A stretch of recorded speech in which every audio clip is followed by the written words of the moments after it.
Hey everyone, and a massive welcome to the channel. It is so great to have you with me today. Before we dive into this absolutely fascinating topic, I want to take a quick moment to send my very best wishes to you and your family.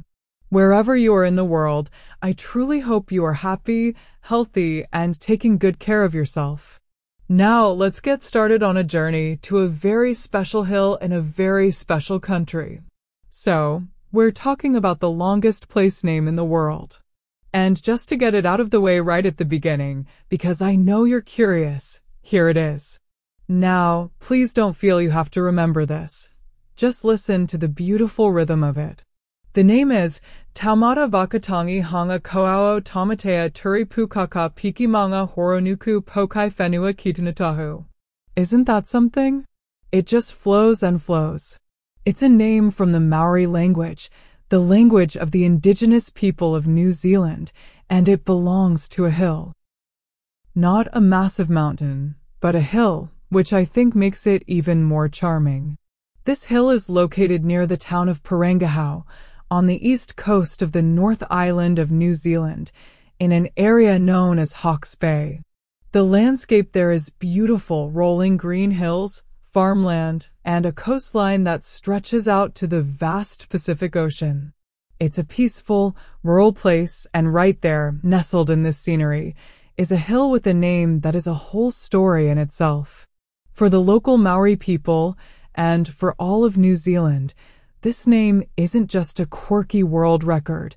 It's a deep and important piece of history, culture, and identity. It tells the story of an ancestor, of events that happened centuries ago, and it connects the people to their land in a very powerful way. The land, to the Maori, is not something you own. It is a part of who you are. Your ancestors are in the land, and the land is in you. So, a name like this is like a poem etched into the earth itself. Now, let's break this incredible name down. It looks completely overwhelming at first glance, but when we understand what each part means, it becomes a beautiful and epic narrative.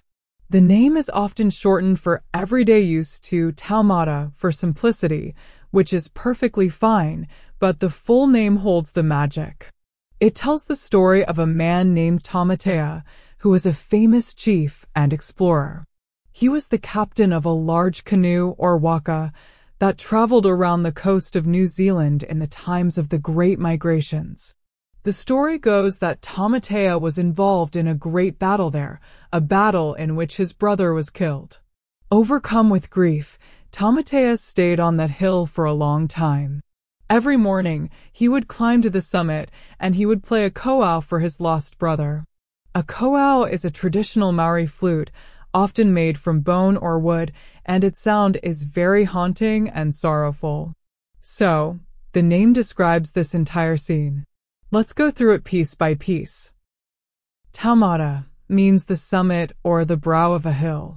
Whakatangi hanga comes from the word whakatangi, which means to play an instrument, to make it sound.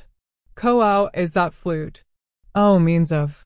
Tamatea is the man himself. Turi means knees, and puka is to be swollen, so this part describes Tamatea having swollen knees, perhaps from his journey or from kneeling. Kapiki means to summit, to climb to the top. Mauna is mountain or hill. Horo means to slide down, and nuku is land, so this suggests he also traveled across the land. Pokai means to wander.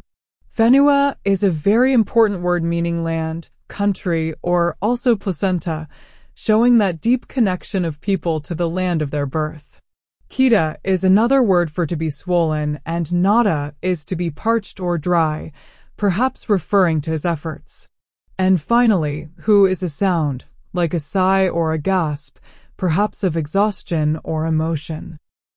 So, when you put it all together, the name is a poetic description meaning something like, the summit where Tamatea, the man with the big knees who slid, climbed, and swallowed mountains, known as the Land Eater, played his flute to his loved one. It's a story of grief, of remembrance, of a warrior's journey, and of the deep connection between a person and a place. It's not just a label on a map, it is the history of that place, preserved forever in its name. The Maori language, or Te Reo Maori, is the key to understanding this. It is a beautiful, poetic, and deeply descriptive language.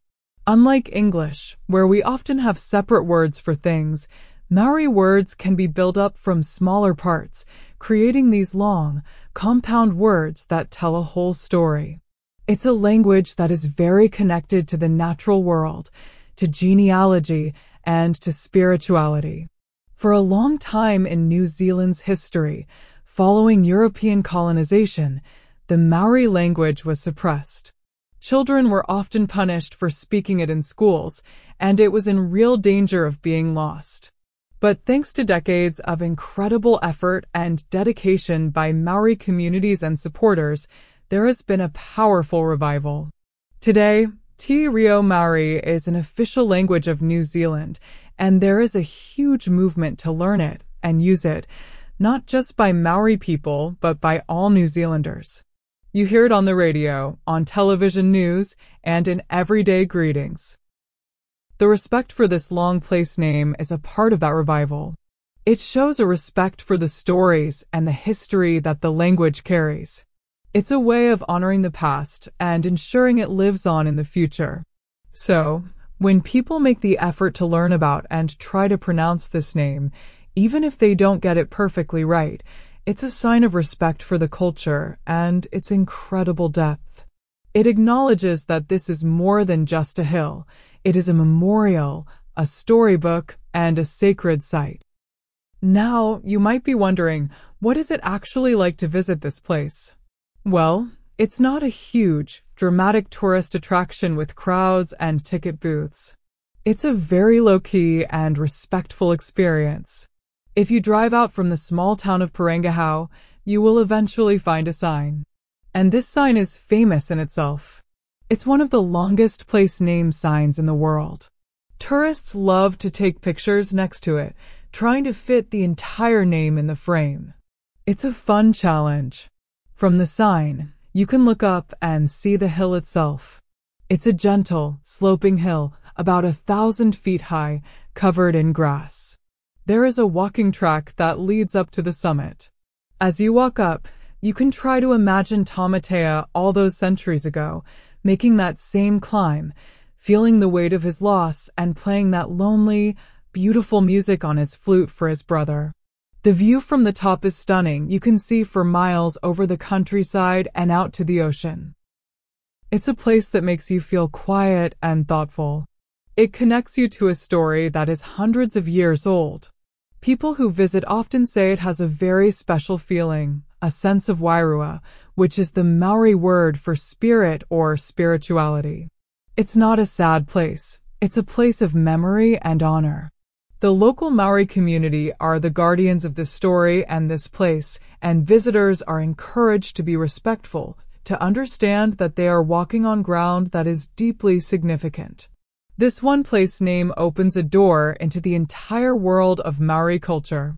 It teaches us about their incredible navigation skills. Tamatea arrived by waka, a giant ocean-going canoe. The Maori ancestors were among the greatest navigators in human history.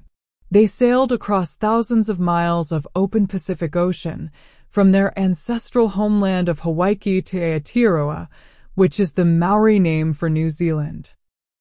They did this without modern instruments, using only the stars, the waves, the flight of birds, and their immense knowledge passed down through generations. It was a truly epic migration. The name also teaches us about concepts like mana and tapu. Mana is about prestige, authority, and spiritual power. A chief like Tamatea had great mana. Tapu is about being sacred, set apart, with restrictions. A place like this hill, where such a significant event happened, has a degree of tapu. It is to be treated with care and respect. Understanding these concepts helps us understand why this name is so important. It's not just a funny, long word. It is a vessel carrying the mana of Tamatea and the tapu of the event that happened there.